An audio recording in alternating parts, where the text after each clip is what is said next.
Being above the water or below the water is marginal.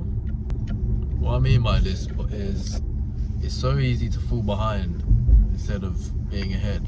It's small lifestyle choices that will be the difference. It's been like that for me so much in my life. You know, getting into debt versus saving money in the bank. That was the one for me. I used to be a really good saver. I was saving for my flat when I first got my job at 16. And I was a very good saver. I had a goal. But the last few years, I've actually been terrible with money. I've spent money that hasn't been mine. I've gone into industries and called it investing, but really it's more gambling.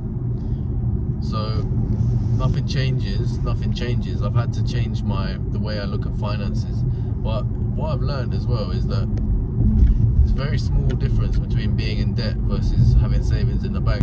Instead of spending money you don't have, instead writing that thing down that you want, coming back to it in a few weeks and going, do I really want that still? Delaying your gratification instead of instant gratification. Saving the money in the bank instead of spending the credit that you don't have. It's actually a very similar thing. It's like the man who's in shape versus the man who's not in shape. What's actually the difference? The difference is that the man who is in shape makes the right lifestyle choices, makes the right diet choices. The man who's not in shape makes the wrong ones. They're all very similar. It just comes down to a few choices at the end. That's why when I started doing YouTube, I wanted to schedule my videos. I wanted to have content lined up for a month or so. I wanted to be, one of my goals was actually to be like, right, I want to have a month of content lined up so that I can actually sit back and go, I've got a month's content lined up. I don't have to do anything this month if I don't want to. I can put my feet up if I want to because I've got a month scheduled. It wasn't about wanting to put my feet up, it was more about wanting to learn how getting ahead versus falling behind. The differences are marginal.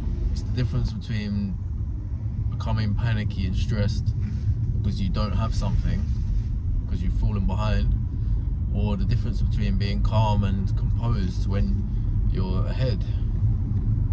For a few choices, a few decisions, it changes everything. So I would say make the choices, do the hard thing. It's about delaying the gratification. You know, there's many mornings where I don't want to wake up. I want to have longer in bed. But if I did do that, I would lose all my discipline. I would become lazier. I would feel guilt. It's easier just to make the right decision sometimes. Get up, have your routine, morning routine. Do it when you don't even feel like doing it. You know, do the hard work, especially when you don't feel like it. That's the separator, the big separator between people who are ahead versus people who fall behind.